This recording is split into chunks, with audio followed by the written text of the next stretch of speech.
Deputy Inspector General of Police James Ochaya alemereddwa okunnyonnyola lwaki abantu ababuzibwawo oluvannyuma ne balabikako ku police stations nga babasudde eyo ate mu ngeri y'okwewuunya bamaliriza ate bateekeddwako emisango ate nga era olumu kitegeerekeka nti babadde bamaze okubeera nga batulugunyizibwa ebbanga lye babadde batalabikako nga baawambibwa. Naye nga Uganda bweri ey'ebyewuunyo, kubanga nateranga okubagamba wano nti Uganda ebintu byamu tebyewuunyisa kubanga buli kimu ekirimu kyewuunyisa. Kakati tekikyali mawulire nti bannange kino wano nno kwegamba oba oli awo n'ensi endala zitutunuulira nga ziraba nti mu Uganda mwe muli bo bwe balowooza nti mulimu bannayuganda batalumirirwa bannayuganda bannaabwe, so nga ffe tukimanyi nti Uganda yawambibwa abagwira y'ensonga lwaki tebasobola kulumirirwa bannansi kubanga bo baagala bannansi babeere ku ntujju batulugunyizibwe battibwe baveemu badduke bagende ku byeyo. Kyovudde olaba nga ebiseera ebimu nze bwe ndaba abantu abali e Bulaaya abali mu nsi z'Abawarabu nga bali eyo bakola butaweera naye nga bakulaga nti bawagira nnyo gavumenti eriko. Ekigambo ekituufu kye nalibadde nkozesa maama nga kyeyateranga okukozesa yaziyitanga mboodooli. Galaba emboodooli eno olw'ensonga tamanyi lwaki ali awo bw'atyo, tamanyi nti ne Uganda asobola okukolerayo ssente wabula ali mu kuwaana eyo gy'ali. Kino tukola bwe tuti eno Uganda nagivaamu n'engende eno kyovula labanga naye ate ogenda okumubwira nga Museveni mugamba laba emboodooli. Kakati munnange gwe twogerako Ochaya Deputy Inspector General of Police bw'atyo yalabiseko gye buvuddeko wiiki eno gye tukuba amabega yalabiseeko mu kakiiko ka Parliament's Public Accounts Committee. Ochaya n'abuuzibwa ebibuuzo naye byamulemye okuddamu, byamulemye n'ananaagira musajja wattu akole ki kubanga munnange poliisi baagijjuza magye ne talina gayiwayo bakama be. Kakati munnange nga bamubuuza ekibuuzo lwaki poliisi handling such cases including the Muwanga Kivumbi, that of Muwanga Kivumbi, whose detention police had previously denied. Babadde bali mu lunyaanyimbe bali mu palamenti nti keesi ng'eya Muwanga Kivumbi nga poliisi yeegaana nti terina kyemanyiiko mayitire ge yadde n'akamu terina kyemanyi, lwaki ate ensonga ze zakwasaganyizibwa bwe zityo nga bamuleese ne bamusuula ku poliisi wali e Nateete ate ne bamuggulako emisango. Munnange ekyo buli omu ng'akyewuunya kuba tukimanyi nti omuntu awambiddwa atwaliddwa teri amanyi gy'ali atulugunyiziddwa bwe baddamu okulabika oba mutanda ku poliisi oba wa adda buzzika poliisi enamuzza buzzika. Kakati munnange MP bamuyita Karim Masaba ono nga MP wa Mbale Industrial Division yabuuzizza oba okunoonyereza kwa poliisi ku bantu ng'abo nga Muwanga Kivumbi nti kubaddenga kukolebwa nga tebannaba kubeera nga baleetebwa ku poliisi tibabaddengawo okunoonyereza. Kakati committee chairperson Patrick Nsamba era n'abuuza nti omujjuzo oguli mu makomera okuleetebwawo okunoonyereza okutaggwa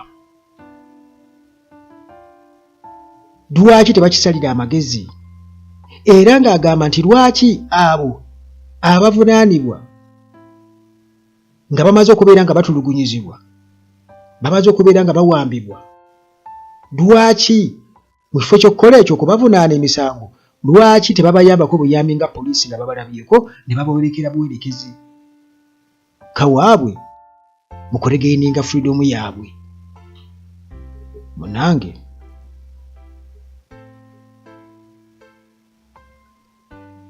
ng'agamba nti yabuuzizza nti bulijjo mubeegaana nga mugamba temubamanyi, temulina kye mumanyi ku bo, nga tubazza okubanoonya nti bannange gundi yawambiddwa n'atwalibwa ne mubeegaana. Akaseera bwe kayitawo abantu bano babaleeta ne babasula ku police stations ez'enjawulo. Era naawa a case in point ekyokulabirako Muwanga Kivumbi. Nsamba ng'abuuza Ochaya, Deputy Inspector General of Police. Kati Ochaya batu bagamba nti poliisi nayo kati awoza wulira Ddiikuula yanukula kali kayimba kakafeero ti mu rediyo kulaba osaana omulala, ekyo nange kyekiko. Anti oli yabuuza Ddiikuula yaleeta omukazi owokubiri, kati n'abuuza mbu ono omugole gwe baleese abuuza nti ate ono gwasanze ewaka ko Ddiikuula mbu ayanukula kafeero mu rediyo kulaba asaana omulala, ekyo nange kyekikundeesezza. Kaakati munange Ochaya naye ayanukula. Ochaya agamba nti naffe nga poliisi we are equally concerned, mbu nabo kibakwatako, kibaluma, kibalumiriza. Ensonga eyo naye beewuunyisa kugamba ebatabula.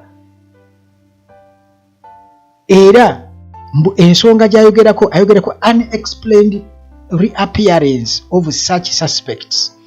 Mbu engeri ba suspects abo ababeera bawambiddwa, engeri gye baleetebwamu ne basuulibwa busuulibwawo, nga ne poliisi tebali tesuubira nti bagenda kubaleeta. Naffe ekitwewuunyisa. Njagala musabire Uganda nnyo, kuba kaakati ono munnange Ochaya annyonnyola agamba nti kaakati bwe babaleeta ne babasuula awo nga balabise, tugezaako ku following up okugoberera ebiseera ebimu abo babeera batulugunyiziddwa nti oyinza okwesanga omuntu gwe baleese ne basuula awo abatasobola na kwogera kubanga babeera bamutulugunyizza nnyo. Kakati tuba twetaaga okusooka okumutereka asooka amala okurikavaringa, okuwona kwegamba trauma, oba kwali badde kukola ki, okuwunga kwalimu oluvannyuma lw'okutulugunyizza. Tulina osooka omutereka. Kakati oluvannyuma ne tumugjayo ne tuleka okumubuuza ku bibuuzo, okuminterogatinga abeeko kyatubuulira tusobole okutandikirawo okunoonyereza. Kaakati nga Nsamba amubuuza nti kati lwaki poliisi egenda mu maaso n'emisango gy'emisango mu kkooti, emisango egyo givaawo egimuteekebwako ku bantu ng'abo, givaawo egiteekebwa ku bantu ng'abo. Tulaba nga poliisi egenda mu maaso mu kkooti n'emisango egiba giteekeddwaku abo, so ng'ate abantu abo previously babadde reported nti bamiisinga, baali baabuzibwawo. Kakati omusajja ono ng'abuuzibwa bw'atunula agamba, era Nsamba ayongera okubeera ng'amubuuza nti bw'ogenda mu kkooti kakati mmwe musalawo okubeera nga nammwe mukkiriza emisango egiteekeddwa ku bantu abo, tebalina okubeera nga bavunaanibwa, nti eyo eba poliisi. Munnange Ochaya agamba, munnange nga bwe nkugambye, ffe tuproposinga buproposinzi, kati DPP n'akakasa. Ochaya yagambye. Kati Nsamba amugamba nti kakati olwo omuntu yenna katugeze abadde abuziddwawo ennaku 17, ekyamagero ekibaawo n'alabika ne bamuleeta ne bamusuula ku Natete police station. Kakati mwate mu proposinga mutya charges, mutandika mutya okubeera nga nammwe musaje kageze mumuggulako emisango nti ye tumugguleko guno na guno na guno. Bamuleese mubadde mumunoonyera ku 17 kyamagero, mumulabye bamusudde awo ku poliisi. Kakati ate mmwe muvaawa mutandikira wa okubeera nga muyingiza emisango mu fayiro egitwalibwa mu kkooti, mu proposinga charges mugitwale wa DPP. kakati Ochaya munnange nga bamaze okubeera bamubuuza ekyo atunula mu bwati mu profession yagamba bannayuganda bagenda kundaba nga weewe. Ochaya anakkiriza anaadimitinga n'agamba nti kale waliwo embeera munnange circumstances ezitolera ku cases ng'ezo mu nsonga ng'ezo ate nga munnange nzibu okunnyonnyola nze Ochaya wabisobola kunnyonnyola. Kakati akakiiko konna ne katulika ne kaseka. Naye ng'Ochaya akimize yagamba kyogedde nga era Wangari yayogerako ku kintu ekyo nti bwe tubala okunoonyereza nga batusaba ebitunoonyereza nga babitwala babyeditingamu nga baŋŋamba yogera bino na bino ate abasajja bentula nabo ku mmeeza babeera bakutte zipisito. Kakati munnange n'Ochaya musajja wattu. Kakati Ochaya agamba nti munnange mumanyi nammwe ebiseera ebimu biba bizibu nnyo okunnyonnyola. It is very difficult to explain. Ochaya kabati bwayogera. Kakati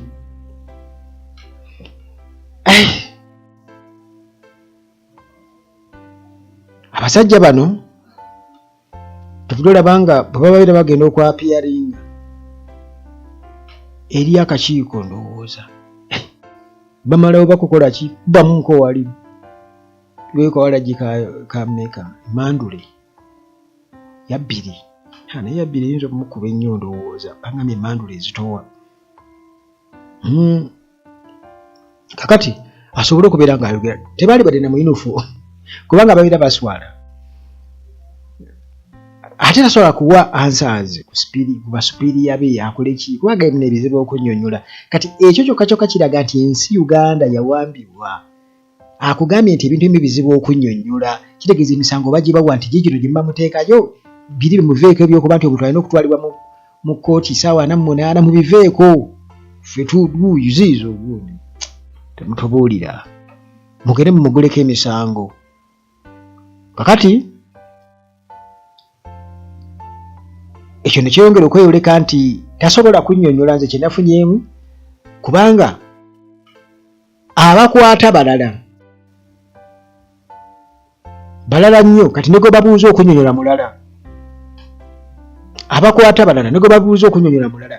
Kati y'ensonga lwaki Museveni poliisi yagiteekamu magye olw'ensonga nti bakwatagana bulungi eri muhoozi aba akwatagana nabo bulungi era bwe bamala okutulugunya eri nga babeera bamanyi nti mumwegaane bamuleeta bamusuula nti mumuvunaane gino. Poliisi yalibadde egamba bugambi nti tumuvuge tumuzeeka bamaze mukolako medical examination n'ebirala nti tumutwale eka kubanga sige mateeka. Naye bannange ekyo kiro bikiri e Uganda naye nga byonna biva ku kuki olowooza biva ku kubeera nti eggwanga lyawambibwa era lifugibwa abantu nga bo balabira ddala ffe nga bannansi ebyaffe tebibakwatako